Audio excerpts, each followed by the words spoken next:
Section 30 के अंदर magistrate के पावर के अंदर ही सब कुछ होगा, यानी पावर विल प्रिवेल, यानी मजिस्ट्रेट का जो पावर होगा वही उतना ही दे सकता है, उसका 1/4 हो चाहे 1/5 हो चाहे 1/6 हो, वट एवर इट में भी है, तो लीगली 1/4, ठीक है, लीगली 1/4 है, तो टेक्निकली 1/4 है, तो जितना है, लेकिन मजिस्ट्रेट का जो भी पावर होगा पावर के बियॉन्ड नहीं जाएगा।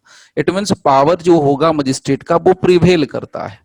सिमिलरली यहां पर सेक्शन 31 में क्या कहानी है, देखिए सेक्शन 31 में कहानी थोड़ी सी ट्विस्ट होती है। कहता है कि अगर एक कोई कोर्ट है और उसके कोर्ट में अगर एक से अधिक मामलों का विचारण चलता है, एक से अधिक मामलों का ट्रायल चलता है, एक से अधिक सेक्शंस के अंदर ऑफेंस रजिस्टर हो गए और उसका विचारण चल रहा है, ट्रायल चल रहा है, अब मजिस्ट्रेट का पावर देखना है कि मजिस्ट्रेट कितना कर सकता है। वहां तो समझ में आ गया कि एक होगा ऑफेंस, तो देख लिया पावर कितना है, तो 1/4 से अधिक नहीं देगा in default of payment of fine, वो सब समझ में आ गया। लेकिन अब मजिस्ट्रेट का असली पावर देखना है कि जब 2 ऑफेंस है, 3 ऑफेंस है, 4 ऑफेंस है, 5 ऑफेंस है, तब मजिस्ट्रेट का पावर क्या है, कोर्ट का पावर क्या है, सबका पावर यहां देखना है। इसको 2 हिस्सों में बांटा है, ध्यान से समझेंगे तो 2 हिस्सों में बांटा है, 2 पार्ट अलग अलग है, फर्स्ट पार्ट और सेकंड पार्ट, यानी बोले तो 31 का सबसेक्शन 1, 31 का सबसेक्शन 2। तो जो सबसेक्शन 2 है वो तो सीधा सीधा कॉन्जिक्यूटिव और कंकरेंट की कहानी सुनाता है कि कौन सा कंजिक्यूटिव होगा, कौन सा कंकरेंट होगा, ये उसकी कहानी बताता है। लेकिन जो सबसेक्शन 1 है, सब कुछ यहीं पर जो है ना, पूरी कहानी जो है यहीं पर ट्विस्टेड है, बाकी सबसेक्शन 2 में कुछ भी नहीं है, सबसेक्शन 2 काफी इजी है, ठीक है, सबसेक्शन 2 बहुत इजी है इन कंपैरिजन टू सबसेक्शन 1। तो देखिए सबसेक्शन 1 है क्या, मैं हर चीज बारीकी से बता रहा हूं आपको, ध्यान से सुन के चलना।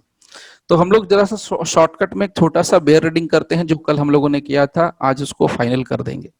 देखिए यहां पर कहा गया था कि जब किसी भी पर्सन को कन्विक्ट किया जाता है किसी एक ट्रायल के अंदर और उसको 2 या 2 से अधिक अपराधों के लिए कन्विक्ट किया जाता है, यानी दोषी साबित कर दिया गया, गिल्टी हो गया, तब तो जो कोर्ट होगी वो सेक्शन 71 इंडियन पिनल कोड के प्रोविजंस के अधीन रहते हुए उसको उन अपराधों की सजा देगी। यानी अब कोर्ट के पास समस्या क्या है, what is the problem before the court, court के पास प्रॉब्लम है कि एक ऑफेंस नहीं है, 2 ऑफेंस हैं, 2 से 3, 3 से 4, 4 से 5, इस तरीके से मोर देन 3, 4, 5, 6 ऑफेंसेज हो सकते हैं। अब यहां पर यह प्रॉब्लम आ गया कि कितने ऑफेंसेज हो गए, 2, 3, 4, 5 ऑफेंसेज हो गए। तो अगर मान के लेते हैं कि कोई 1, 2, 3 और 4 ऑफेंसेज हो गए, अब यही बात आती है कि अगर 4 ऑफेंसेज अलग अलग हैं, 4 अलग अलग अपराध हैं, अब मजिस्ट्रेट या अब कोर्ट क्या करेगा, दिस इज द पॉइंट, अब कोर्ट कैसे इसमें दंड सुनाएगा उसकी बात होती है। तो यही बात यहां पर लिखी गई कि subject to provisions of section 71 of the Indian penal code, sentence him, सजा तो देगा ही देगा, चाहे 1 अपराध हो, चाहे 2 अपराध हो, चाहे 3 हो, चाहे 4 अपराध हो, उससे फर्क नहीं पड़ता, सेंटेंस तो देना ही देना है। यहां पर क्या लिखा, sentence him for such offences, S लगा हुआ है, इतनी छोटी बारीकी पकड़ना है आपको, ऑफेंसेज एस लगा हुआ है। सो ऑफेंसेज एस लगा हुआ है, इसका मतलब 1 से अधिक अपराधों के लिए, टू द सेवरल पनिशमेंट्स एस लगा हुआ है, तो sentence him for such offences, ये रही offences, to several punishment, so अलग अलग, इसके लिए इसके लिए इसके लिए इसके लिए, मान लो इसके लिए 3 मंथ्स दे दिया, इसके लिए मान लो 10 मंथ्स दे दिया, चलो मंथ में करेंगे तो ज्यादा दिक्कत नहीं होगी, इसके लिए आपको मान के लेते हैं कि फिर से 3 मंथ्स दे दिया, इसके लिए 6 मंथ्स दे दिया, इस तरीके से मान के लेते हैं, जस्ट फॉर एग्जांपल। सो यहाँ पर to several punishments prescribed therefor, तो जितना भी इनके अपराधों का दंड इंडियन पिनल कोड या किसी भी एक्ट के अंदर प्रिस्क्राइब्ड किया गया है, उसके हिसाब से जो भी दंड बनेगा वो दंड दे सकेगा। लेकिन अब यहां देखना, which such court is competent to inflict, सारी कहानी घूम के आ गई 30 पर। वहां सिर्फ मजिस्ट्रेट की बात कर रहे थे, यहां सब कोर्ट की बात करेंगे। Which such court is competent to inflict, one more time and last time, which such court is competent to inflict, meaning thereby, मतलब ये निकला, ठीक है आपके पास 4 ऑफेंसेज हैं 1, 2, 3, 4, सबके लिए प्रिस्क्राइब्ड दंड जो है इंडियन पिनल कोड या किसी एक्ट के अंदर वो आपने मेंशन कर दिया, तो आप कितना सजा दे सकते हैं? तो कहता है which such court is competent to inflict, जितना कोर्ट का पावर है, जितना कोर्ट कॉम्पिटेंट है, जितने कोर्ट की औकात है उतना ही दे सकते हैं। जितना है कोर्ट का उतना ही दे सकते हैं। आगे कहा कि when consisting of imprisonment to commence. अब यहां से कहानी थोड़ी सी ट्विस्ट होती है, ये वाला पार्ट। तो दे सकते हैं लेकिन जितना मजिस्ट्रेट का पावर होगा उतना ही दे सकते हैं, ये पॉइंट समझना है। और दूसरी बात यहां से कही गई कि सच पनिशमेंट्स, यानी ये 3 महीने का, 10 महीने का, 3 महीने का, 6 महीने का, ये पनिशमेंट है। Just for example, non technically लिया है। तो ये जो पनिशमेंट है व्हेन कंसिस्टिंग ऑफ इम्प्रिजनमेंट, तो ये सब जेल की सजा, 3 महीने जेल, 10 महीने जेल, 3 महीने जेल, 6 महीने जेल। सो इम्प्रिजनमेंट टू कमेंस कब से? The one after the expiration of the other. एक खत्म होगा, expiration of the other, expiration expiry, एक खत्म होगा तो दूसरा शुरू होगा, एक खत्म होगा तो दूसरा शुरू होगा। In such order as the court में डायरेक्ट। अब कोर्ट को जैसा उचित लगे उस हिसाब से डायरेक्शन देगा कि पहले वाला, पहले कौन सा सजा खत्म होना चाहिए, फिर दूसरा, फिर तीसरा, फिर चौथा। वो सीक्वेंस डिसाइड करने का काम कोर्ट का है, उसकी अपनी डिस्क्रिशन चलती है, उसका अपना मर्जी चलता है। बस ये 2 बातें आपको अभी तक क्रिस्टल क्लियर करी। एक तो जितना कॉम्पिटेंसी है कोर्ट का, उससे ज्यादा तो होने वाला है नहीं सपने में भी। जितनी मेरी औकात है, जितना मेरा पावर है, मैं उतना ही उछल सकता हूं, उससे ज्यादा नहीं उछल सकता। और दूसरी बात, डिस्क्रेशन कहां आ गया कि कौन सा सजा पहले जाएगा, कौन सा सजा बाद में आएगा। यानी कि अगर चलो इसको मैं 4 मंथ कर देता हूं फिलहाल, तो कौन सा सजा पहले काटना है अपराधी को, अक्यूज्ड को, कन्विक्टेड को? सो 6 मंथ पहले काटेगा कि 4 मंथ पहले जाएगा कि 10 महीने जाएगा कि 3 महीने जाएगा? ये मजिस्ट्रेट कोर्ट यहां पर तय कर सकता है, कोई भी court, not magistrate. So such order as the court में डायरेक्ट, कोर्ट डायरेक्शन दे सकता है, unless the court directs that such punishments shall run concurrently. जब तक कि कोर्ट इस बात को क्लियरली अपने जजमेंट में मेंशन ना कर दे, अपने ऑर्डर में मेंशन ना कर दे कि सारी सजाएं एक साथ चलेंगी, अगर ऐसा मेंशन नहीं किया हुआ है तब तो एक के बाद एक, एक के बाद एक, एक के बाद एक, तो फर्स्ट, सेकंड, थर्ड, फोर्थ, चारों अपराध की सजा एक के बाद एक, एक के बाद एक चलेगी। तो ये डिसाइड कौन करेगा? कोर्ट। मान लेते हैं कोर्ट डिसाइड करता है, जाओ भाई पहले बड़ा सजा काटना, 10 मंथ काट के आओ, फिर 10 मंथ कटेगा, फिर जाओ 6 मंथ के लिए जाना, फिर 6 मंथ खत्म होगा तो फिर 4 मंथ, फिर उसके बाद 3 मंथ्स। तो इस तरीके से ये 4 सजाएं, 4 अलग अलग अपराधों की 4 अलग अलग सजाएं, लेकिन 1 2 3 4 इस तरीके से चलता रहेगा। ये तब चलेगा जबकि कोई स्पेशल ऑर्डर नहीं मेंशन किया हुआ है तो चलेगा। अगर नहीं मेंशन किया, कनकरेंटली शब्द आपको जजमेंट ऑर्डर में कहीं नहीं दिख रहा है, इसका मतलब समझ लो कंजिक्यूटिव है। और अगर कनकरेंटली लिखा है, इसका मतलब कनकरेंटली है। अगर कंजिक्यूटिव नहीं लिखा है, इसका मतलब आंख बंद करके मानना चाहिए कि कंजिक्यूटिव है। ठीक है, तो ये बेसिक 2 पार्ट, आपको 2 बातें शेयर करी। अब देखिए यहां पर एक बड़ा इंटरेस्टिंग सा पॉइंट आता है, वो जरा हम लोग यहां पर समझ लेते हैं कि क्या कहानी बनती है। ठीक है, यहां पर क्या बोला, जरा सा समझ के चलना। यहां पर क्या बोला?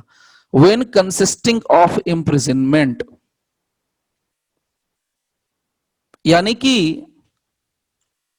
एक से अधिक अपराध हुआ, उन अपराधों का विचारण हुआ, ट्रायल हुआ, ट्रायल होने के बाद सजा होने वाली है, सजा भी डिक्लेयर कर दी। कितनी सजा देगा, कौन सी सजा देगा, कितनी सजा देगा, कौन सी सजा देगा? इंप्रिजनमेंट कहा है तो जेल देगा।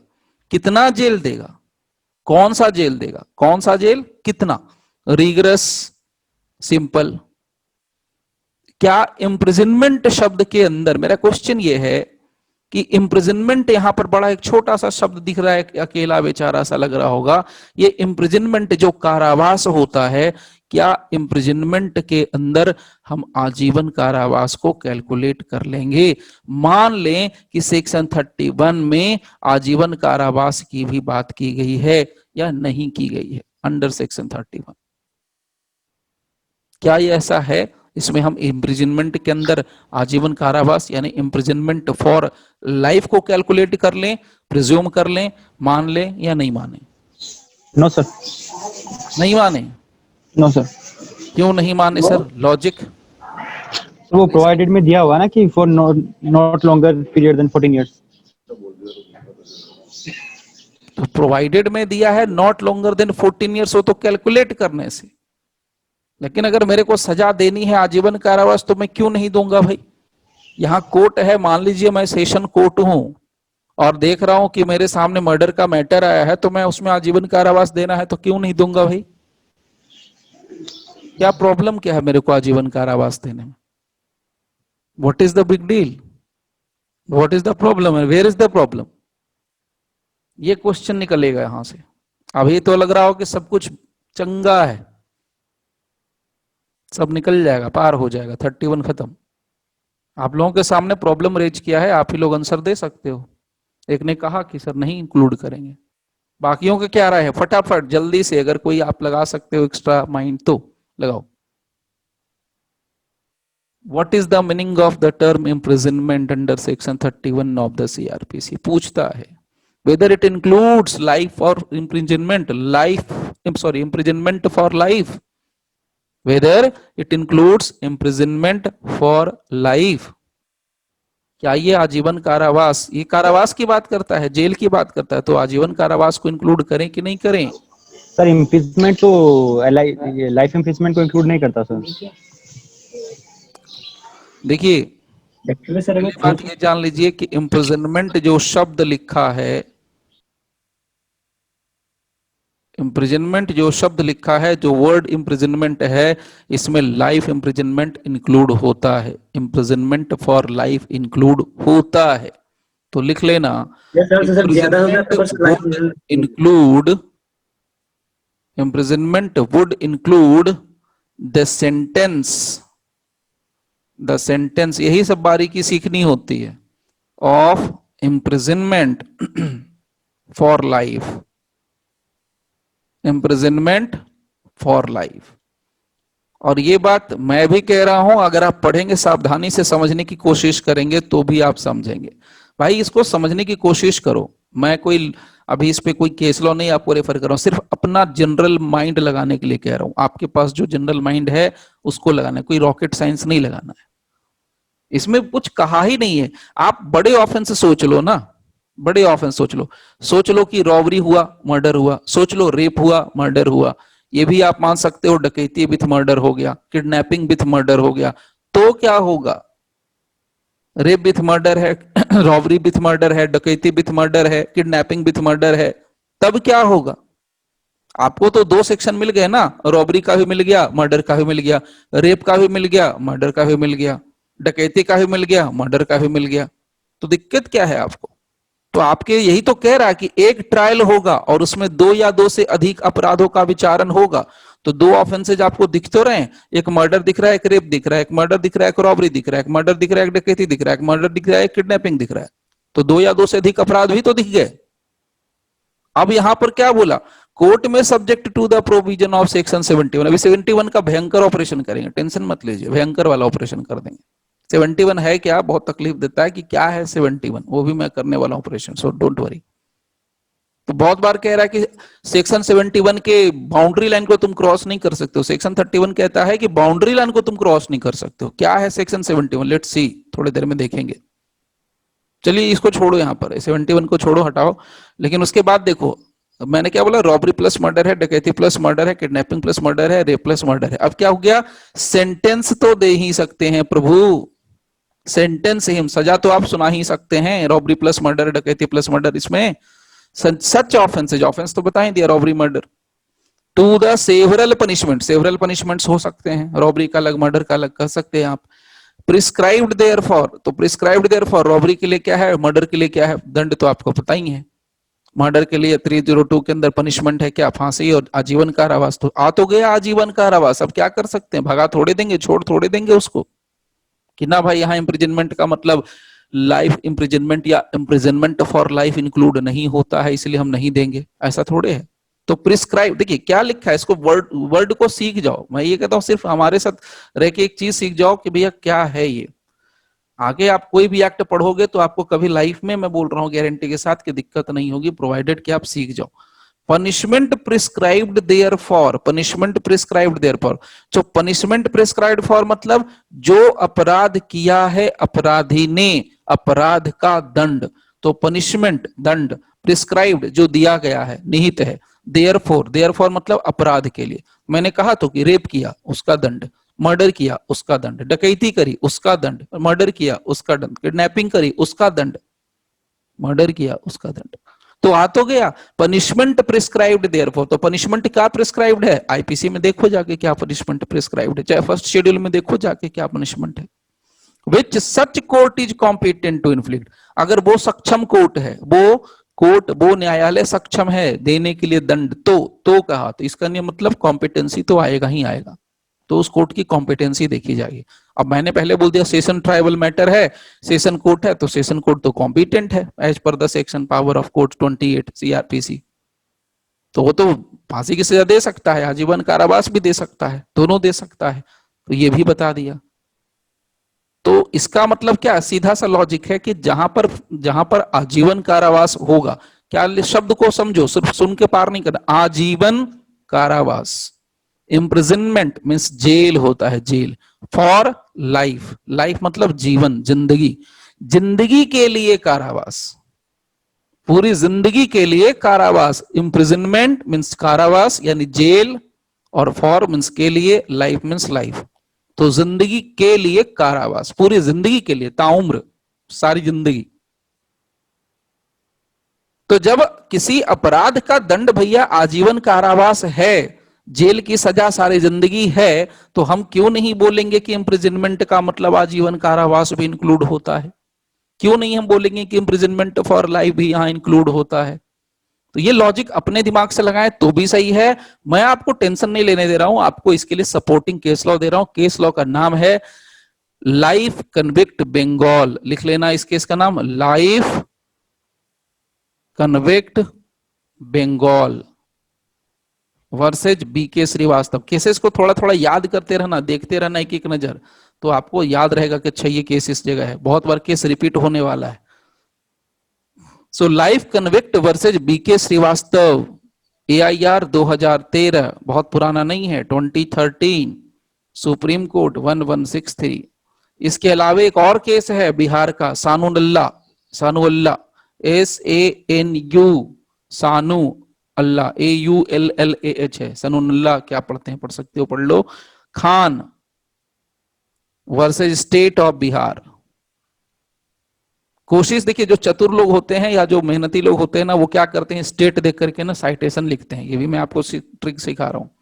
मान लीजिए बिहार का एग्जाम देने जाएंगे तो आप बिहार वाला लिख सकते हैं, तो थोड़ा एक अलग इंपैक्ट पड़ता है, एक अजीब सी फीलिंग होती है एग्जामिनर के अंदर, होता है कि भैया चलो ठीक है, जो एग्जाम है, आप जिस स्टेट में सेवा करने जा रहे हैं, जिस स्टेट को आप सेवा देने जा रहे हैं, उस स्टेट के आप ऑलमोस्ट जितने केसेज हैं आप उसको जानते हैं, डील कर सकते हैं, डील कर रहे हैं आप, ये एक वाली बात होती है।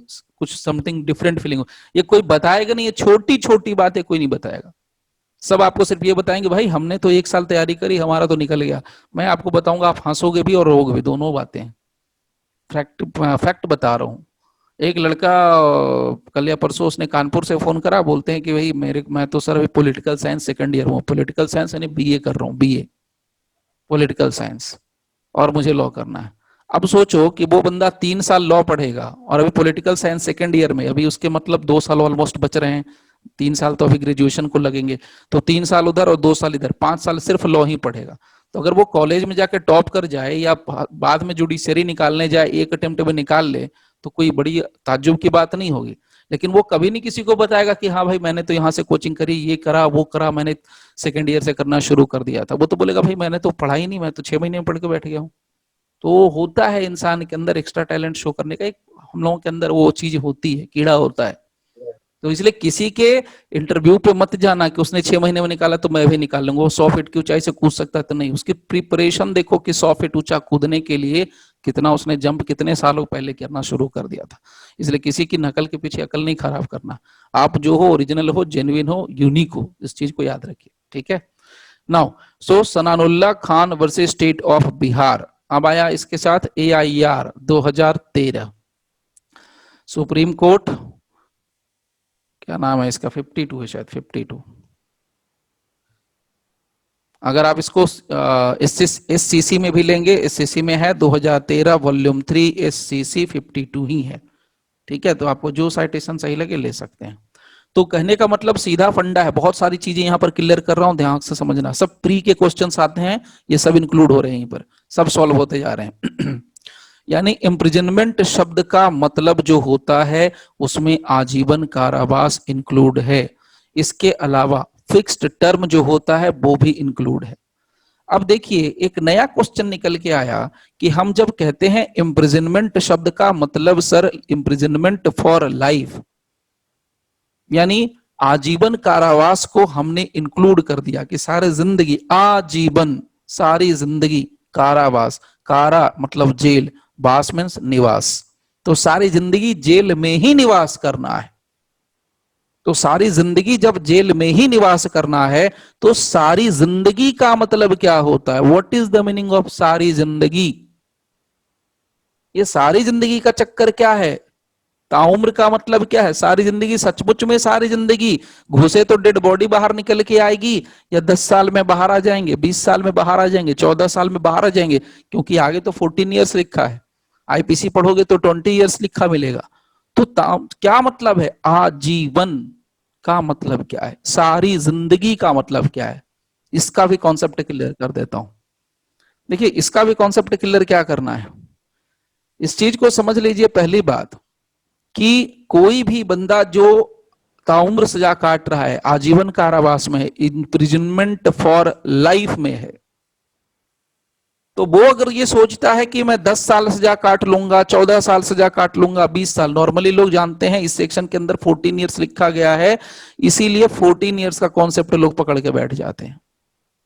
तो क्या 14 ईयर्स के बाद एक प्रिजनर को, एक कन्विक्टेड पर्सन को ये राइट मिलता है, अधिकार मिलता है कि वो 14 साल कंप्लीट होने के बाद रिलीज होने का एप्लीकेशन मूव कर सकता है बिफोर द कोर्ट, या 20 ईयर्स एज पर IPC, क्या 20 साल सजा काट लेने के बाद, 20 साल जेल की सजा काट लेने के बाद, क्या एक प्रिजनर को, एक कैदी को, एक कन्विक्टेड पर्सन को ये राइट होता है कि वो उसके बाद जाकर के एप्लीकेशन मूव करेगी, जी मेरे को रिलीज कर दो, मैंने तो आपके आजीवन कारावास में 20 साल कंप्लीट कर लिया, 14 साल तो ये भी नहीं कहता, 14 साल भी कंप्लीट कर लिया। तो इसका आंसर बड़ा सीधा है। पहली बात दिमाग में डाल लेना कि 14 साल के बाद एज पर CRPC, 20 साल के बाद एज पर IPC, कहीं कोई राइट नहीं एग्जिस्ट करता है, किसी भी प्रिजनर का, किसी भी कैदी का ये अधिकार नहीं है, कोई भी कैसा भी अधिकार नहीं है, ना कि फंडामेंटल, कॉन्स्टिट्यूशनल, स्टैट्यूटरी, कोई अधिकार नहीं है कि 14 साल के बाद वो एप्लीकेशन मूव करे और कोर्ट उसको कहे हाँ जी तुम्हारा अधिकार है, तुमको लाओ छोड़ देते हैं, ना तो 20 ईयर्स के बाद, ना तो 14 ईयर्स के बाद। ये तब तक हो सकता है, यानी तभी छोड़ा जा सकता है उसको, अनलेस की अंडर सेक्शन, लिखना है जिसको लिख लेना, under section 432 432 of the CRPC। मैंने कौन सा सेक्शन बोला, 432। जब तक कि सेक्शन 432 CRPC के तहत जो कंसर्न गवर्नमेंट है वो उसकी सजा को कम ना कर दे, रेमिट ना कर दे, तब तक उसको सजा तो काटनी ही काटनी है। अगर सरकार कहती है कि हाँ भाई इसकी सजा को माफ कर दो, तब छोड़ा जा सकता है, अदरवाइज कोई ऑप्शन उसके पास नहीं है। पॉइंट नंबर 2, इस बात को भी जान लीजिए। पॉइंट नंबर 2, इस बात को जान लीजिए। तो LI का मतलब क्या होता है, LI का मतलब इम्प्रिजनमेंट फॉर लाइफ, या LI बोलते हैं लाइफ इम्प्रिजनमेंट को उल्टा करके। तो इम्प्रिजनमेंट फॉर लाइफ का मतलब होता है सारी जिंदगी, आजीवन, पूरी जिंदगी आपको वहां जेल में ही रहना पड़ेगा, एक बात। दूसरी बात, 14 साल या 20 साल के बाद कोई राइट एग्जिस्ट नहीं करता है। हाँ, एप्लीकेशन मूव करता है तो आपको रिजेक्ट करने का पूरा अधिकार है। तीसरी बात, जब तक कि कोई 432 सीआरपीसी के तहत कोई जो गवर्नमेंट है, अप्रोप्रिएट गवर्नमेंट है, सरकार कोई इनिशिएटिव नहीं लेती है उसके रिलीज कराने के लिए, तब तक उसका कोई भी कैसा भी राइट नहीं बनता है, रिमिट नहीं जब तक करती है कोई राइट एग्जिस्ट नहीं करता है। और ये बात अगर आपको लगता है कि कहां से आई है तो ये मैं आपको शेयर कर देता हूं, संगीत वर्सेज हरियाणा। आनंद के केस में भी सर, संगीत वर्सेज हरियाणा लिख लेना, AIR 2003 कह रहा हूं 2013, sorry 2013, supreme court 447।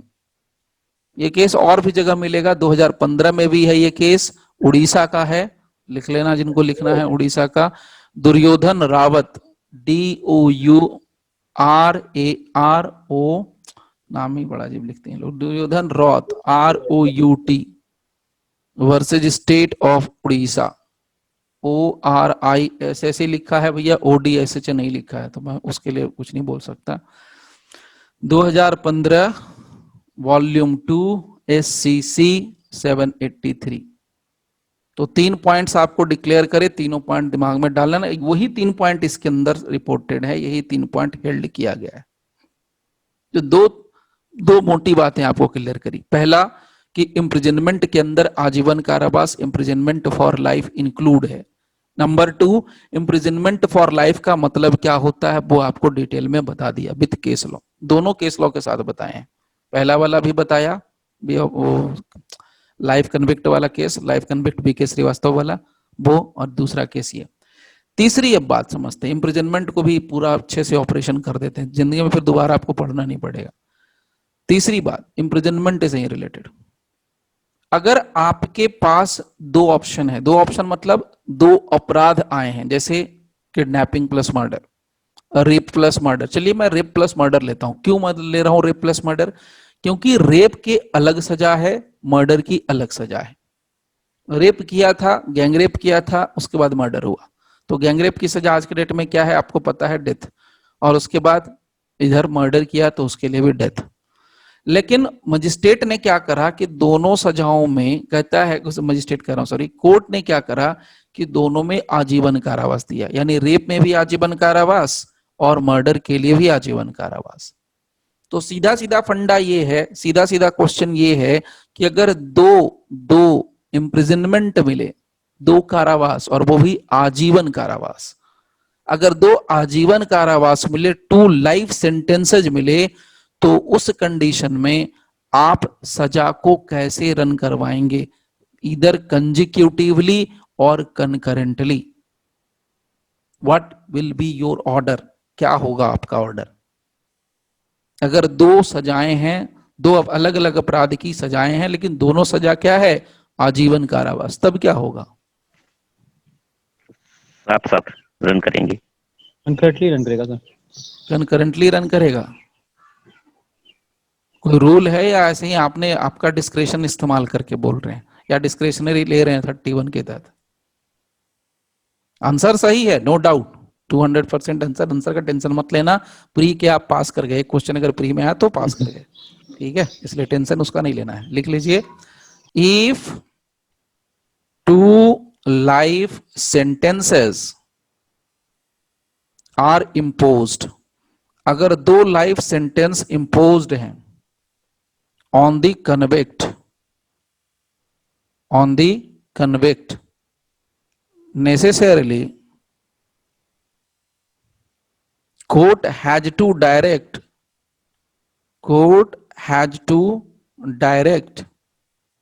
those sentences to run concurrently। ये जजमेंट है, ठीक है। आपके किसी भी बात को आपका सपोर्ट होना चाहिए। और केस का नाम दिया मैंने, पहले बोला था ये केस बार बार आएगा, OM शेरियान, CHERIAN, चेरिया या शेरिया जो पढ़ सकते हैं, स्टेट ऑफ केरला, शॉर्ट में केरला, AIR 2015, सुप्रीम कोर्ट 303।